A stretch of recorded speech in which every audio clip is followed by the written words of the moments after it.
First of all, why does the brain look like this?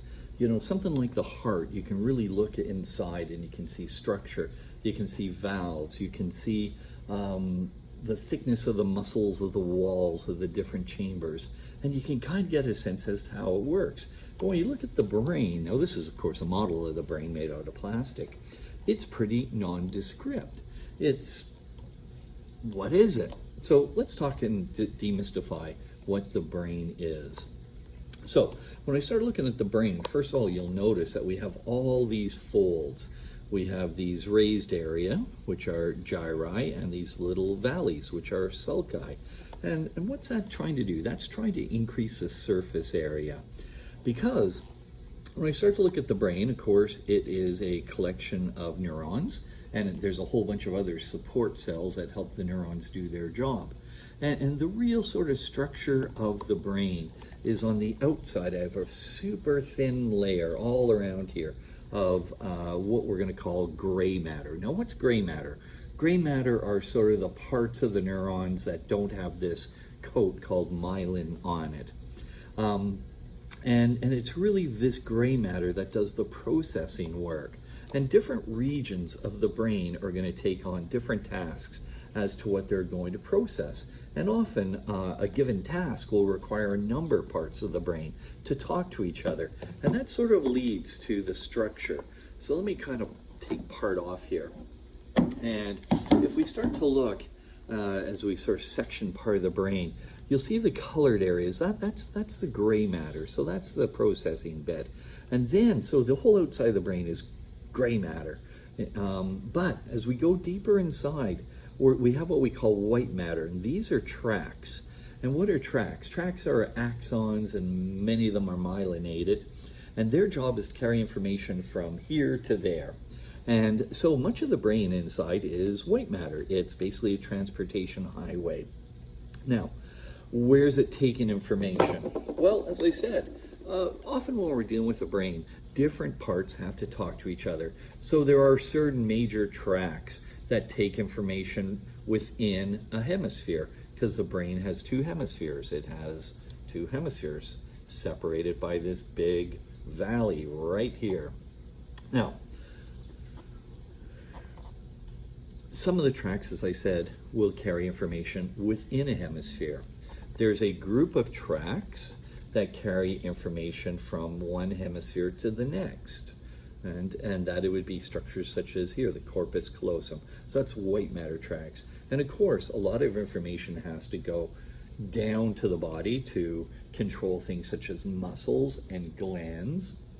And a lot of information has to come up from below, which would be sensory information, such as, you know, touch and tickle and itch and temperature and something called proprioception. Proprioception is knowing at any given moment where your limbs are in space, and we're always getting this information, so we know where we are, and we can kind of plan how I'm going to move.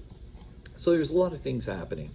Now, as we start to look at the brain, you know, these little squiggles, as I said, which are called sulci, how do we sort of know? How do we sort of figure out our landmarks? Well, there are some of these sulci, and you have to look a bit carefully, that are slightly different than others. There's this one that runs all the way from up here, all the way down there. And that's the central sulcus. And the central sulcus is a really important landmark because in front, I tend to have areas that control motor activity, movement of muscles, things like that. And behind the central sulcus tends to be more of a sensory area. And as I said, then we start getting into certain names, such as that's the central sulcus. This is the pre-central gyrus, the post-central gyrus. Now, let's have a look down here. So we're going to look, that's a side view of the brain. And we can see this thing sticking up back here. This is the cerebellum. And the cerebellum, if you look, is tucked right in behind. It's at the bottom. It's the little brain. Okay, it's tucked right in behind here, behind this structure. And down here, what's this? This is the base of the brain. And down here we have three major segments. We have the midbrain, which is up in this area. We have the pons, and then we have the medulla. Now, once we get down here, we're going to leave the skull through the bottom of the skull. There's a hole there, and that's going to become spinal cord. So what's happening in this brainstem area? A lot of things are. There's information traveling up to the higher centers of the brain. That would be typically sensory information. Motor information will be traveling down. We also have these little bits that have been cut off. These are the cranial nerves, and there's 12 pairs of cranial nerves, and that's a completely different video to talk about what the cranial nerves do. But they control muscles of the face, sensation of the face. They're largely about stuff happening in the head and the neck. Now, what else is happening down here in the brain stem? As I said, we have the medulla and the pons. We have the tracks, sensory information going up, motor information coming down, spread throughout here. And then we also have a lot of control centers. And these control centers are doing a lot of our basic body functions, controlling heart rate, controlling respiration rate, controlling the diameter of your blood vessels. So a lot is happening here. All right, and back here's the cerebellum. And not surprisingly, the cerebellum talks to different parts of the brain.